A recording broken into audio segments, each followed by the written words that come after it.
Okay, so I think now we can start.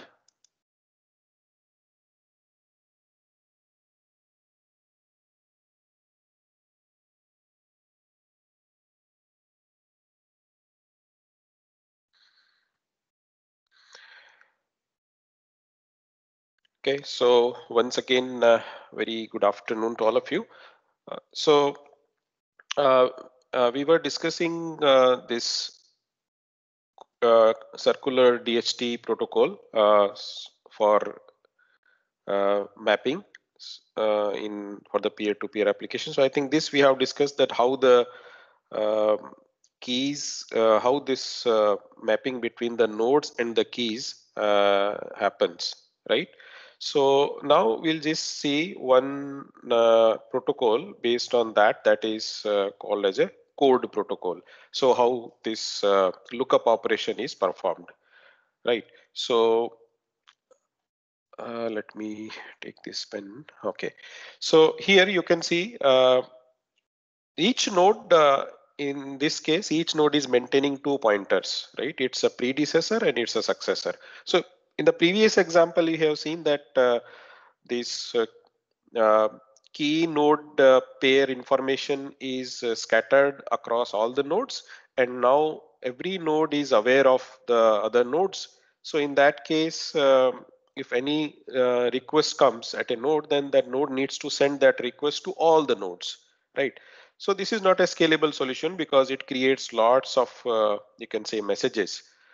So because if my network size is large, then the suppose 1,000 nodes are there, then the node needs to send the for the to get the information about node key pair in where it is stored. It needs to send the message to all the nodes, right? Then one or two node can reply, right? So, but that's why that's not as scalable, because all why we should send the message to why every node should send the message to all the nodes. So in this protocol, the node needs to maintain just its predecessor and successor, two pointers it needs. So suppose this is a node N8. So the node needs to know at a time that, okay, who is my predecessor and who is my successor. So it needs to just keep that information update.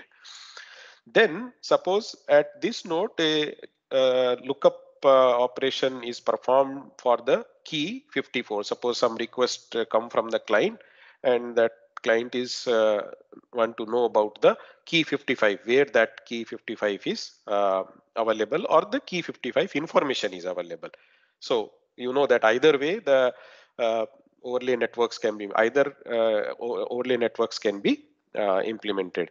So either the information of the data, where the data is there, that information is once we know, then a direct connection can be established by knowing that, okay, where it is available, then that node can get the data from there, or the data itself can be placed. So usually data is scattered everywhere, and then the information about the data, that in some structured manner we maintain, and that information about that we maintain in an overlay network like this circular DHT form. So that is uh, the process of lookup process, right? So let us take the example. The key 54 information is required at or the query has come at that node 8. Now node 8 will uh,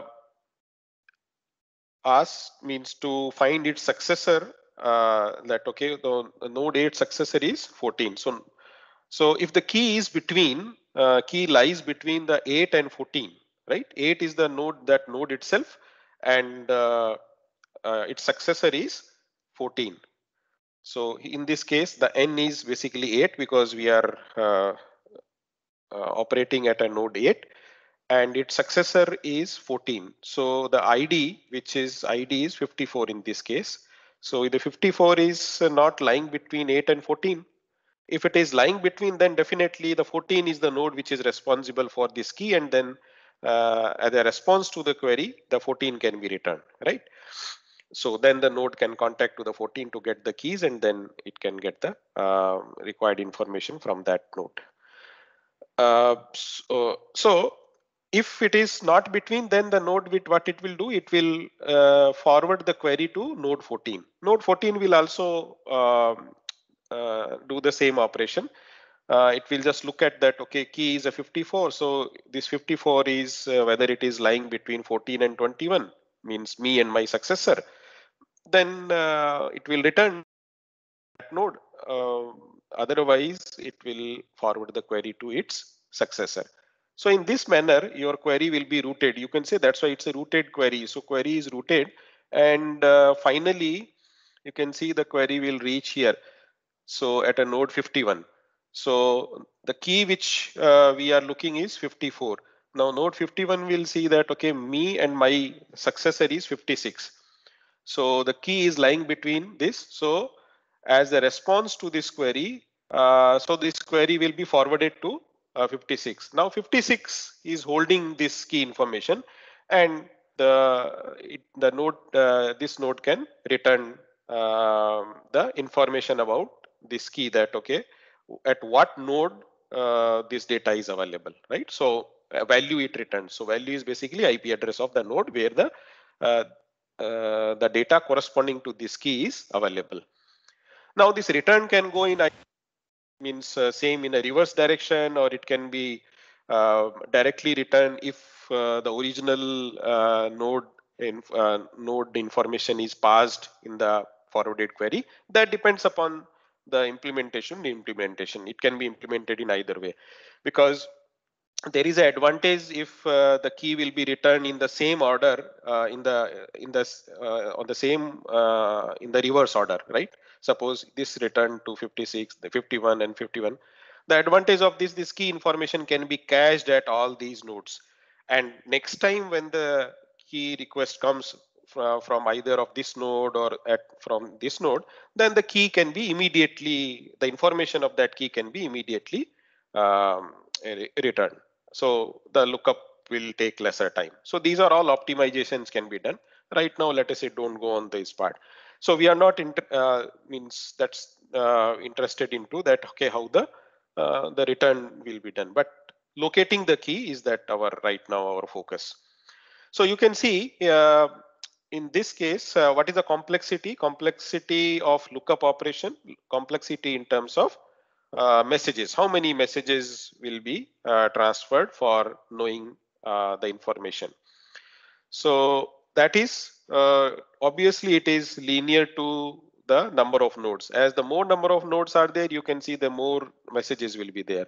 So although means the complexity of the solution is less in terms of each node is maintaining only two pointers, successor and predecessor, and then finite number of messages will be forwarded to know the information about the key, right?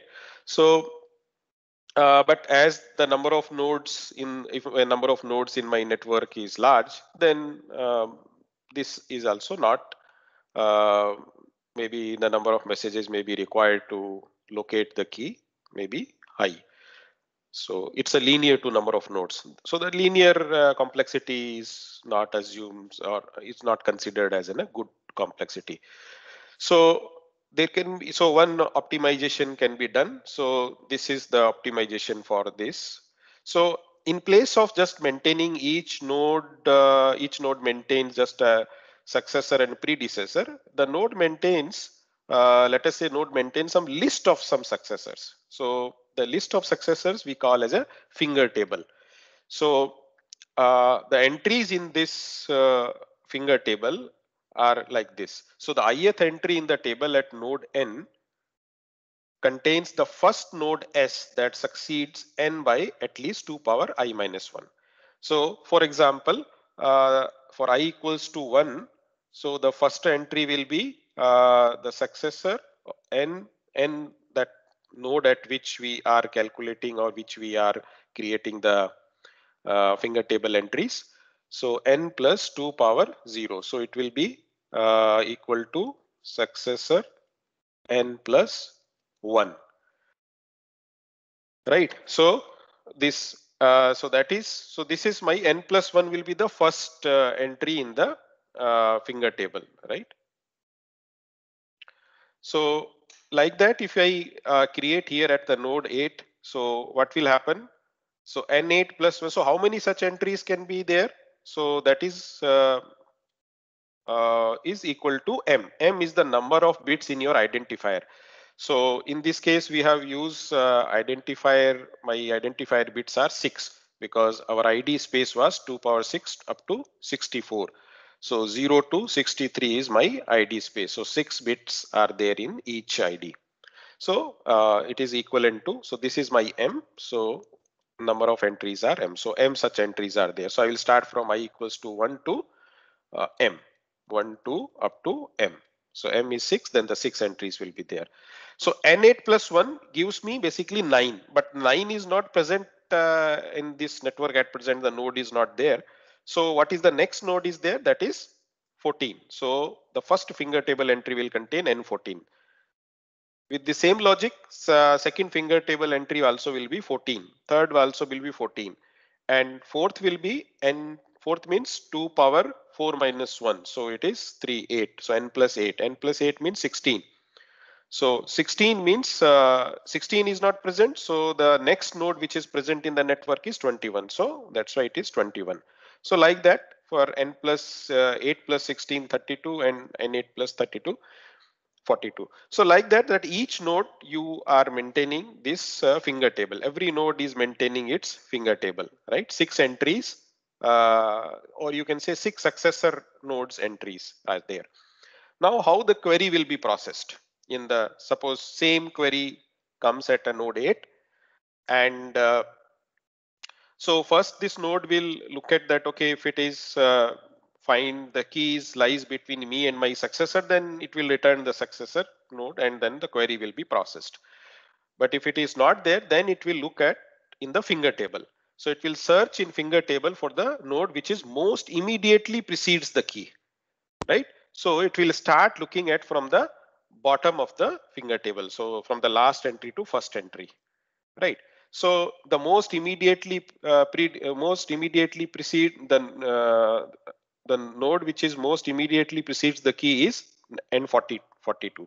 So the query can be directly forwarded to the 42. So you can see these many steps have been saved. These many messages have been you can say reduced. So now these messages, 4 messages have been saved. So the message complexity is, or the complexity of lookup process is reduced. So similarly from here also it will be, if we have the finger table is available, then from that we can find out, it will forward to the most immediately precedes key. So that will be in this case 51 from this node. And then so you can say in the 3 messages we have reached to the location of the key. So in this case, the number of messages, what will be the complexity? The complexity will be order of log n, right? So you can see the order log n complexity is there. So this is order log n is a better than the order n, means, right? As compared to the order n, it is better. So this is way, this is a one optimization. Like that, more optimizations are also possible, but we have just we are taking only this one at this time. Now just few comments on because as we said that, okay, these networks, basically overlay networks or the peer-to-peer in the peer-to-peer network, nodes are not fixed. Mean number of nodes are not fixed, means the nodes can leave, or existing nodes can leave at any time and the new nodes can join. So my network you can say is not stable in that, means the dynamically its number of nodes are changing. So to incorporate that means because if you say that suppose node 21 left the network, so in that case now your predecessor of node 32 will be changed, right? And successor of node 14, successor pointer of the node 14 will change. So at a regular interval, we need to all the nodes needs to check their predecessor and successor pointer whether they are valid at this present or not. So accordingly, they need to update their successor and predecessor pointers, right? And subsequently the finger table also. So this leaving and joining, this phenomena in the peer-to-peer network we call as a churning in the network. Now, how frequently you should execute this stabilize function? Basically, it's a to update these pointers. There's a stabilize function is written, and that stabilize function basically correct the finger table entries and successor list entries pointing to the failed node, right? So this stabilize process, how frequently we need to execute, that depends upon the churning. So churning means how quickly the nodes are leaving and joining in this network, right? So if node leaving joining is very at a some, let us say in a on an average in 1 hour 1 or 2 nodes leaves, then maybe churning I consider as a less. But if it says okay, in every hour 8 to 10 entries are changed, or 8 to 10 nodes new node enters into the network and old node leaves the network, then I say churning is high. So accordingly the stabilize function can be invoked, right? So this is the way how this dynamicity of the network is maintained. Okay, so this is about the some of the applications we have discussed so far. Client server based applications. So we started from web browsing application. So web application www HTTP protocol discussed. Then file transfer protocol means file transfer application we have discussed. Then mail application. In that mail application, several protocols are involved. SMTP is the protocol which send the message from one mail server to another mail server. Then the mail access protocol are um, that is POP3 and IMAP protocols we have discussed. So few applications of client server architecture we have discussed. Then this peer-to-peer architecture we have discussed. In that few protocols we know. So now it's a good time to first, before going talking about more applications that anyway we can do later. So now we have a good amount of idea that okay, yes, some of the popular applications that we are using since long time, means we are using, and we understood the functionality of these applications from the protocol perspective, means what protocol messages, how it exchange. Now we will see how to create the network applications. So basically today we'll do this thing. So for network application, what is the, you can say basic, what are the basics of the if I want to create a network application, right? So for that we will understand the creation of the network application using socket programming. So first of all, what is a socket? I think some basic idea I gave when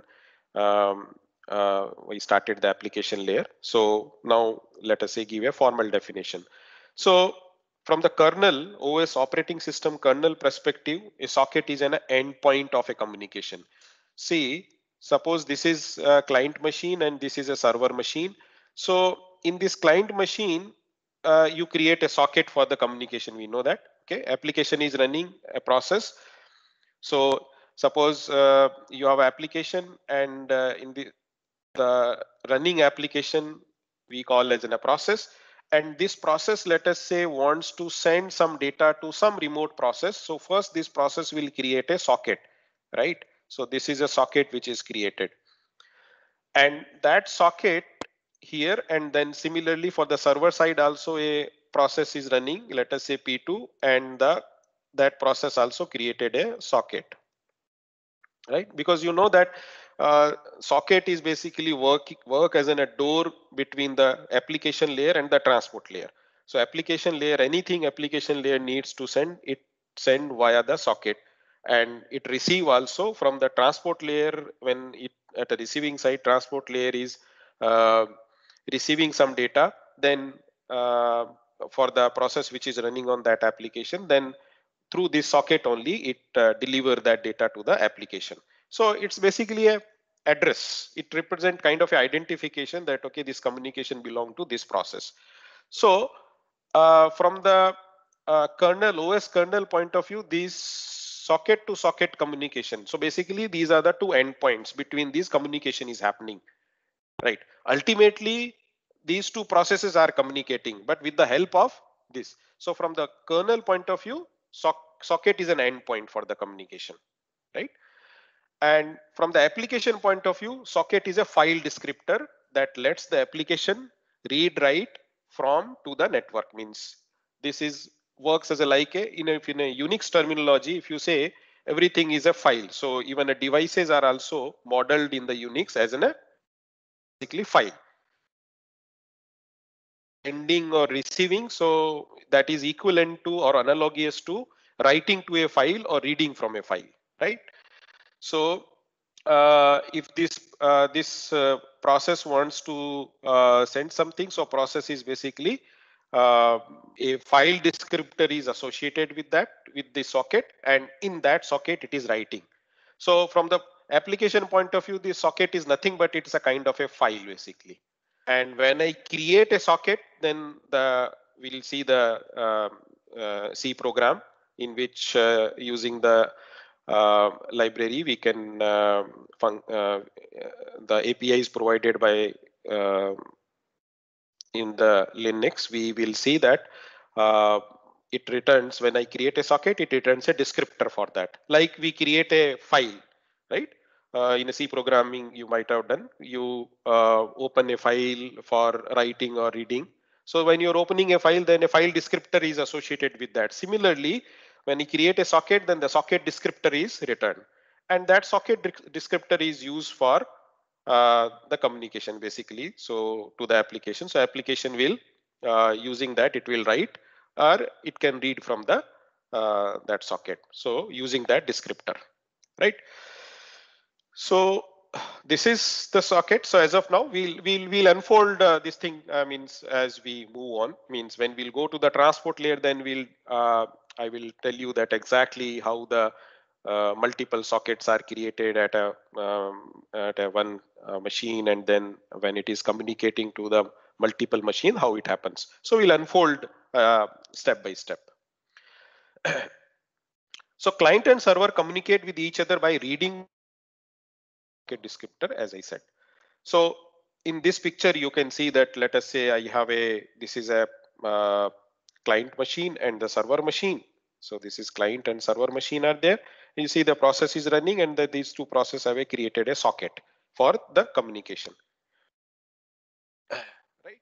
So, and as we have learned that, okay, this socket is essential for, you can say, if this application wants to send something or receive something. So it needs to first create a socket. That's why we call it a socket programming, right? So in socket programming, the two socket types for internet application is available. One is the UDP socket we can create, or we can create TCP socket. So as of now, we know that UDP is something unreliable datagram protocol. Okay. uh, TCP is reliable byte stream oriented protocol. So from the reliability, what does that mean by the reliable here? So one or two features I will write here. Reliable means TCP makes sure that that all the packets all the packets sent by the you can say remote side are successfully received or not. In case if it is not received, then the TCP will send a, you can say, resend request, retransmit request. So this is the way how the protocol is designed. That so means all the packets which are coming from the remote side, these packets, it count all these packets in one sense, you can understand. Later on, we'll see that exactly what variables, parameters are maintained to achieve this reliability. But as of now, as without knowing the underlying details, what we can understand, if I say there is a reliable communication between 2 points, two endpoints, means if I'm sending here 1, 2, 3, some sequence number packets, and let us say this node say, okay, I have received 1, received 2, then it can send some acknowledgement, say, okay, yes, I have received 1, received 2, and something like that. If I say that, oh, you say, oh no, I have not received 3, after that I have received 4, so means 3 is missing, so the 3 can be resend, retransmit, right? So these are the notion of reliability, right? And from the application perspective, at a receiving side, if I say that, okay, 4 packets have been sent, 1, 2, 3, 4, application can rely that say that, okay, this node via through this socket, it will give me the packets in order delivery, means it will send first one, then second, then third, and then fourth. So application can rely, if application is using reliable service, then it can rely, say that, yes, whatever I will receive the data, that will be in order delivery data, means which came from the remote side.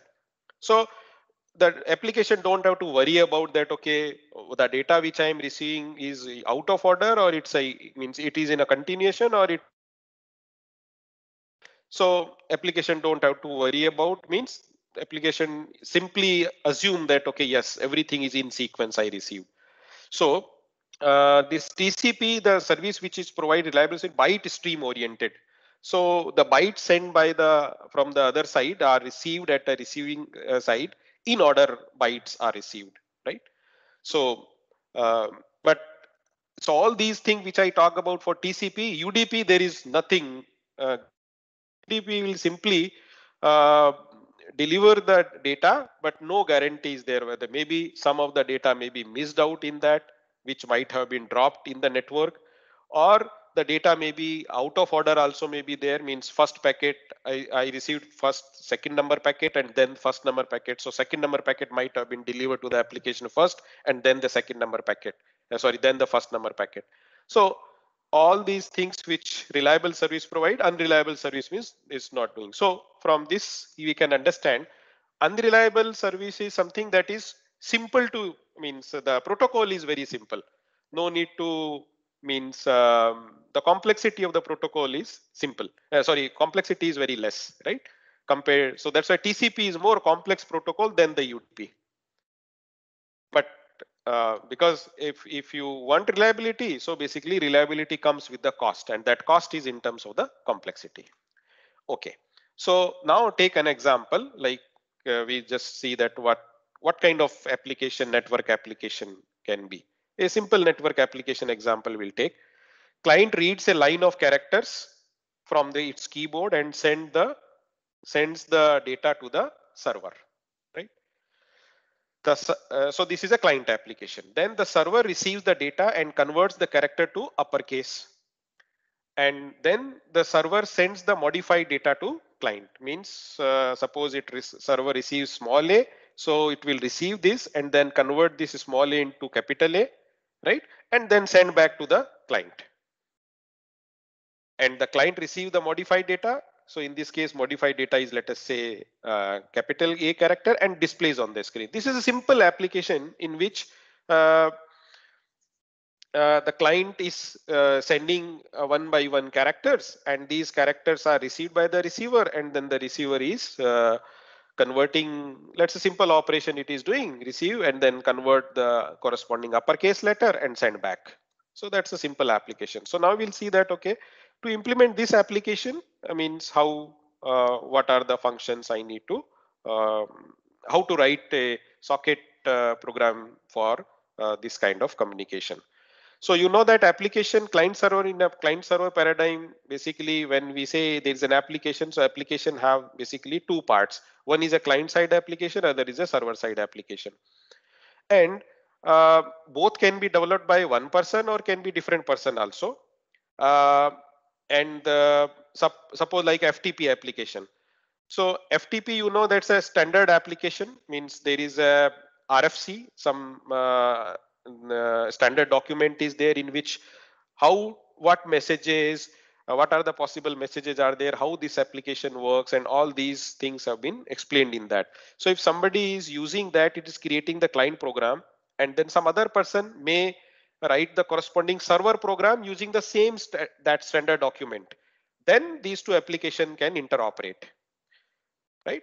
So otherwise, if you so usually that standard applications are written based on some RFCs, and if it is RFC compliance, then the program can be written, client program can be written a one person, and the server program can be written by another person, because both are following the same standard. If you write a customized application, then certainly you need same programmer needs to write the both the programs, client and server, then only they will interoperate, otherwise interoperation will be a problem, right?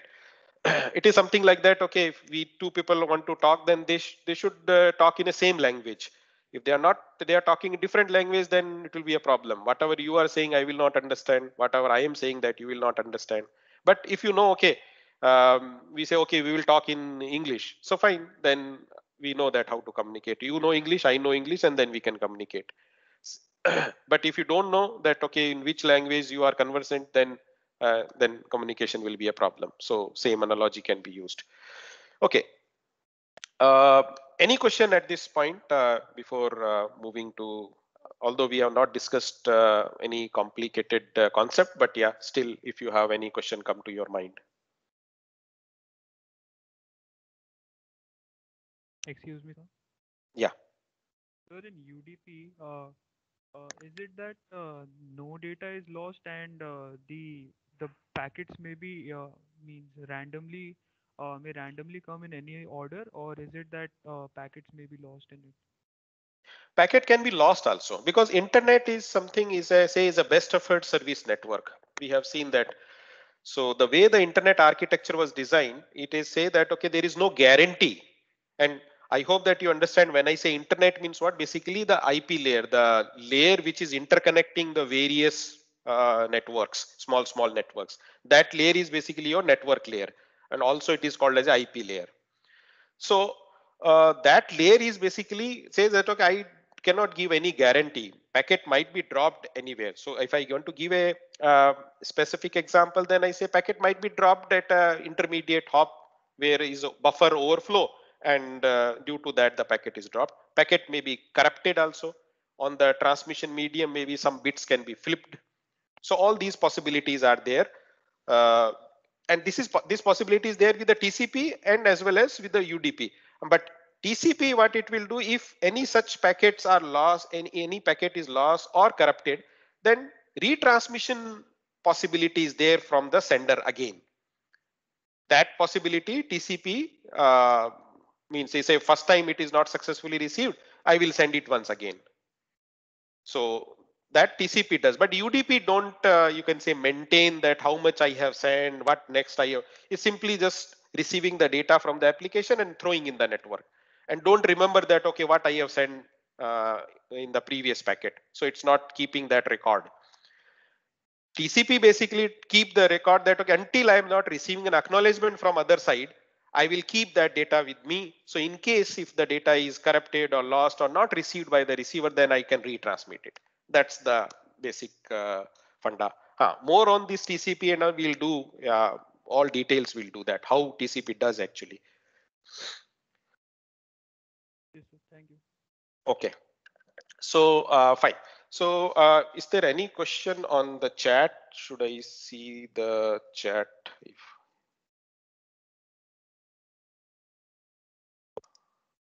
okay, there is no question at present, so I can move to the next slide. Okay, so UDP, so no connection between the client and server. That's one. So this is one of the aspect of unreliable communication. So no handshaking before the sending the data. TCP requires some kind of a handshaking, because you know that, okay, for reliability I need, okay, suppose I start talking something.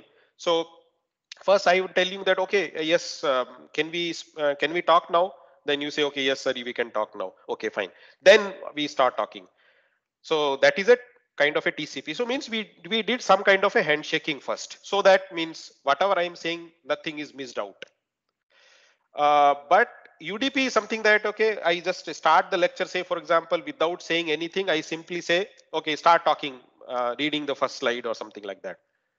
And in that process, maybe some of you that time are not joined the session. You say, sir, I didn't get this thing. Okay, or anything, any problem can be there. Huh? So maybe you in that process you may lose some information. So this is like UDP. UDP means no handshaking. Start sending. So sender explicitly attach IP address, IP destination address, and port number to each packet, right? Because in TCP, basically, it's a kind of a notion of something connection is there. So on each packet, explicitly IP address and port number attachment is not required. If you did not understand this point, don't worry, you will later understand, no issue. So as I said, transmitted data may be lost or received out of order. TCP is as I said, it's a different in terms as compared to UDP. So how the TCP communication, TCP socket based communication happens. So client first contact the server by creating a socket, specifying the IP address, port number of server process, means to which server it want to contact. Server must have created socket door that welcomes client's contact. Okay. So because your server is something that always running, right? So any client, you know that HTTP, any website, you anytime you type the URL through your browser, and then you are able to connect and retrieve the information from the server. So this how it is happening basically. Server is always running one socket, welcome socket. So any new client comes and that welcome socket receive that request and then do the processing. So client TCP establishes a connection to the server TCP first. So that is a handshaking happens first. And so when the server is contacted by the client, then TCP creates a new socket. So first is always it is waiting for you can say welcome socket is there. From the welcome socket it receive the request, and then for that client it create a new socket for server process to communicate with the particular client, right? And this allows the server to talk to the multiple clients. So it is something like that. At a very top level we can understand client requests come to the server. There is always one person is sitting on the server, and that's welcome the new client, and once it receive and then it create one new socket and establish the connection with that. One more client request comes, so then again it come to the welcome socket, and then from there it will create one more socket and the connect that client. This way multiple clients can be handled. So from the application viewpoint, if you see, then TCP provides reliable in-order byte stream transfer between the client and the server. So that's the applications view. So now we are going or moving towards the how the means the programming point of view, what the structures are used, right? We will use C programming. So in the labs we will do the socket programming. So I will not be emphasize much on the programming in the lecture itself. Okay, we'll just one simple program. We'll see TCP UDP program, and then the rest of the you can say exercises we'll do because in the labs only. So that will be good actually, because if you do means writing program, you will learn more as compared to reading the program in the lecture slide. That doesn't make any sense. So but yeah, basic structure you should know first. So the socket structure is something like that. So this is in a Linux library it is available, struct sock address. So SA family is basically this is AF this is address family basically. So AF underscore INET for the stream and datagram socket we'll use AF underscore INET, and this SA data is contains the address, destination address, and the port number of the socket. So these two fields are there in this socket. There's an alternate for this. So this is alternate socket structure. So either of can be used. So in this socket structure, you can see. So SYN family says the correspond to SA family, and it should be set to as a AF INET. SYN port and SYN address that must be in NBO. I will talk later about NBO. NBO stands for the network byte order. Okay, it is network byte order. Okay, I can tell right. Okay, maybe we'll see slightly later this point. But yeah, that's a full form on what does it mean and what is the use of it. We'll see later. Okay, then okay, so here itself we can see. So basically, there is a two types. So we have two types. The multi-byte data in the machine, how it's stored, I think in some course you might have done, maybe architecture course or operating system course. Multi-byte data, how it is stored. Multi-byte data, how it is stored. There are two ways to store the multi-byte data. So if say 4-byte data is there. So if I said byte data is something, so first byte, so I have a most significant byte and the least significant byte. So I store in this data in memory, MSB first and then the next, and then find last byte is my LSB, least significant byte. This is the one way of storing. Another way it can be stored, the least significant byte can be stored at a lower memory address, and then next and then most significant byte address, most significant byte of the data will be stored at a highest memory location. So this is from 0 address to 1 to, let us say, 4-byte data is there. So this will, in this case, this is 0, 1, 2, 3. So what we call this, if anyone can recall that? Big endian and little endian. Are you familiar with that? Big endian and little endian. Which one is a big and which one is a little endian? So there are two types of machine: big endian machine and little endian machine.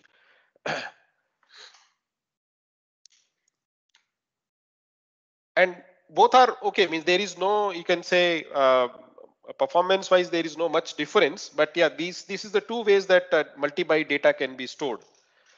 So the problem is that, okay, if you store in a MSB, then you have to read in the, sorry, in this format. If you have stored, then the same format you have to retrieve.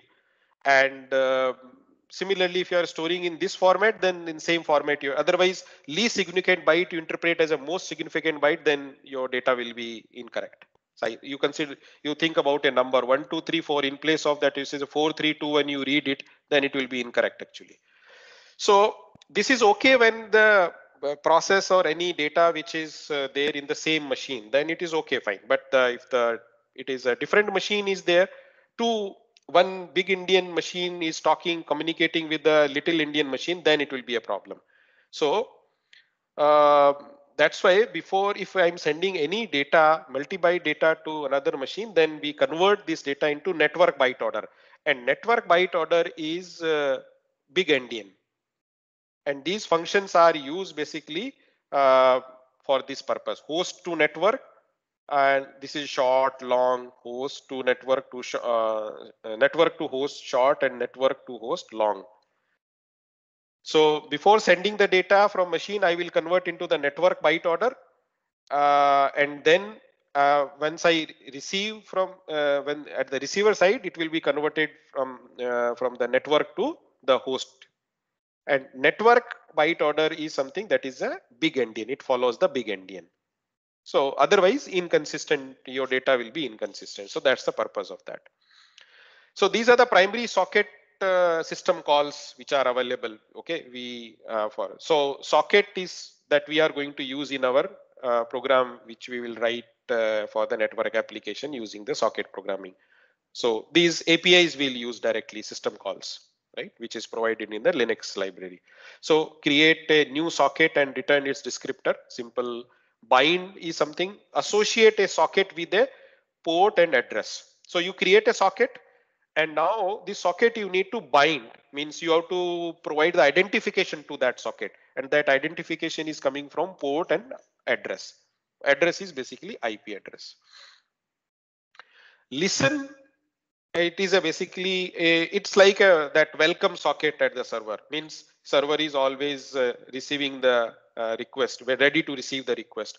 So at a listen means listen also controls that how many messages, or sorry, how many you can say request I can receive at a time. So we can define the queue size, means 5, let's say 5 connection can be outstanding at any point in time. So more than 5 clients wants to communicate, then the server will refuse the request. So this is usually maintain that you can say load on the server at a given point of time. Then accept is a means connection request is accepted. If the accept system call is not invoked, then means that request was refused, and then maybe client may try once again. Then connect is initiate a connection to the remote host. Receive and send are used for sending and receiving and the sending the data. And close means one side close, then okay, suppose server send the close means server from its side close the connection, and client is sending the close, then means client is invoking the close, then the clients have stopped, or you can say close the connection.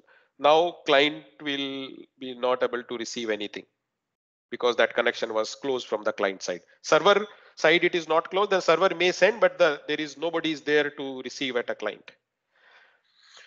So this is the sequence of system call that in a program we to mention if we are writing the UDP based program, network application program. So server side, these system calls we need to use. Socket first, we have to use the socket and then create the socket. That socket we bind to the port and IP address, right?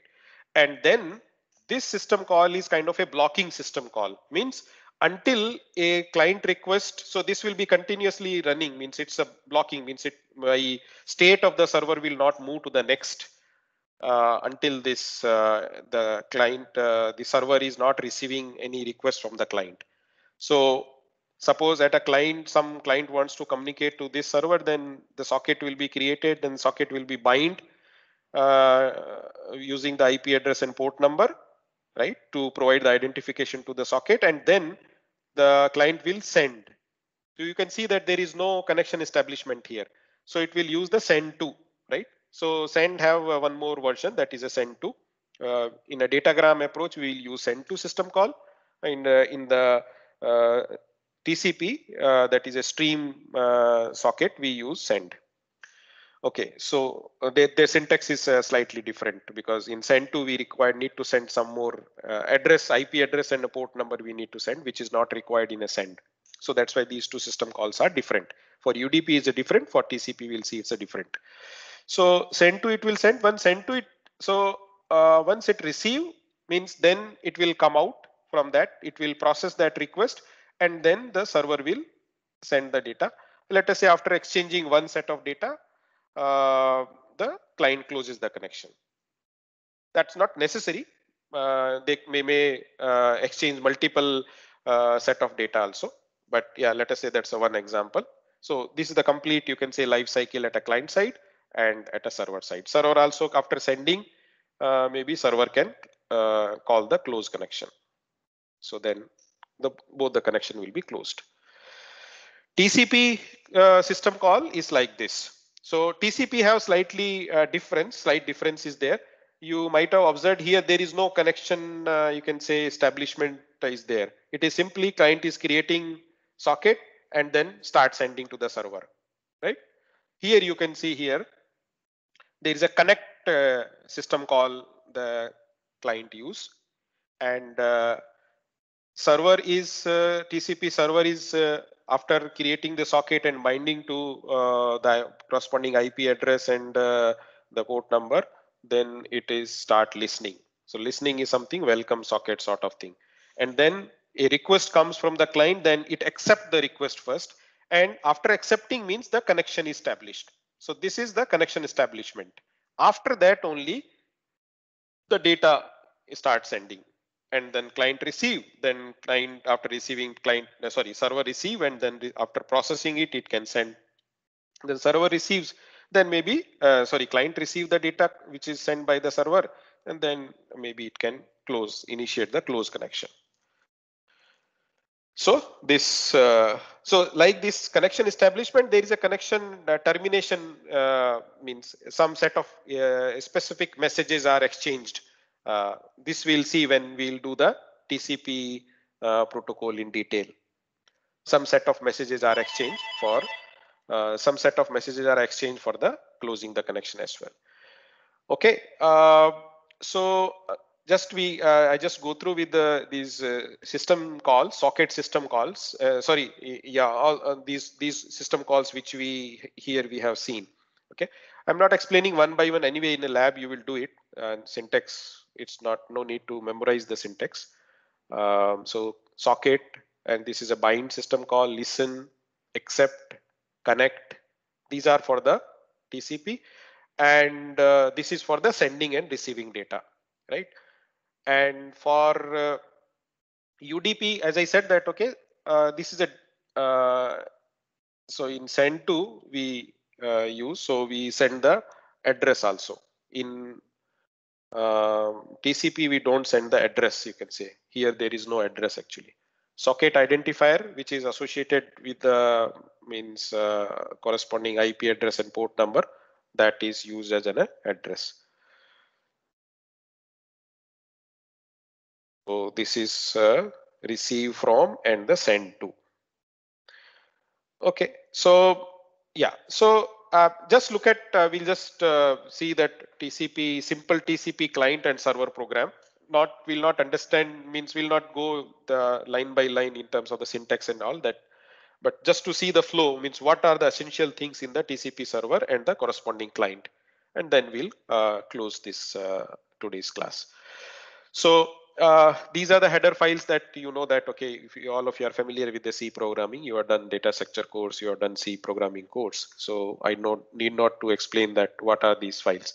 So for this this header file we use for all these socket, all these system calls which we are using for the network programming stuff, net inet dot in, net inet slash in dot h. So in this file, all these system calls have been implemented function. So first we'll create a socket. So socket will return a socket identifier, okay, like file descriptor. So it's a socket descriptor, right? So if this value, the return, if the socket is successfully created, then means it will return a non-zero integer. Otherwise, it will return a -1, negative. So that is just checking that, okay, whether socket is successfully created or not. Okay. And then we'll specify that this address family is AF INET, which we will use for internet. We'll use AF INET only, and address family as a INET. And this is we are server address, that is host to network. So that we're converting into the network byte order. So server port is specified. Server port I have hash defined, I have mentioned. You can, any port can be mentioned. And then the servers in address. So the IP address is, here it is written, you can specify the specific IP address also of your machine, or you can in adder any, means if your machine have a multiple, you say client, multiple interfaces are there, network interfaces, then on any interface this program will, this server program will able to receive the data, any of the interface if the request is coming. So that is means in address underscore any. If you want to receive the data on a particular IP address, then you need to specify here that IP address. Then this is a bind system call. So bind also will throw error in that error will be negative number returned. Otherwise positive number returned means it is successfully, your socket is bind with the corresponding IP address and the port number. Then this is a listen, means 5, here it is mentioned, means 5 calls at a time, 5 client can communicate to connect to that. And once a request comes, so this listen socket will listen, and then the count will be decremented, and then the accept system call you have to use, and accept system call will create a different socket for that, right? And now on that socket the client can communicate. Then once this is a connection establishment process, up to here is the connection establishment only. After that only that, okay, either you can use read write or send receive, that interchangeably can be used. The syntax is slightly different. Send receive have a different syntax, read write have a different. So this is reading to this file descriptor, basically socket descriptor, and buffer is the pointer, means it's a so basically it's memory, which is maximum size bytes we can send is 256, and it is pointed by the, as a pointer is buffer. So it's a string pointer basically. And write, so you can read and the write to the socket. Whatever you are writing, that will be sent by the server. Reading means you are receiving from the this client. Corresponding client program. So in client program also you have creating the socket, and after that creating the socket, you can your bind. So bind, here the bind is not used. You will learn in the lab that okay, uh, bind is not compulsory at a client side. You can do the bind, but yeah, it is not compulsory to at a client side. It is not compulsory, but server side it is compulsory. And connect, then the connect system call will be required. After connecting means your connection is created with the server. So you have to specify server address, right? So to which server you are connecting. So server address, it is mentioned here, it is this one. Means when you are writing program, you have to change this thing. And then simple means you are using, so you read some string in fget using fgetters, and that you write to the socket. So whatever you are writing, actually that is, so in the socket you write, or the client side, that is received at, because you are writing to, and then it will be sent to the server, and the server is receiving here actually, and that it is displayed here. And then the server is writing in the socket, that is let us say server is sending message, server got message, right? So this string will be sent to the client, and then the client will read from its socket. And if at a printf statement you are using client, so the server, what server has sent, server got message. So this message will be displayed here if you same program you run it. So when you are running, basically, okay, means in your machine, client and server both you can run on one window, client and one server. So basically two processes, inter-process communication, but it is happening through the sockets. Although it is both the client and server both are running at the same. But if you using that, you can the machine which client machine and the client and server program can run on the different machine as well. Okay, so I think we'll stop here. And similarly, the UDP server and UDP client also in similar fashion can be created. But all these, as I said, we'll do in the lab. So basically, there you will learn more all programs. So here I just give the idea exactly what is the basic structure of the client and the server program. Okay.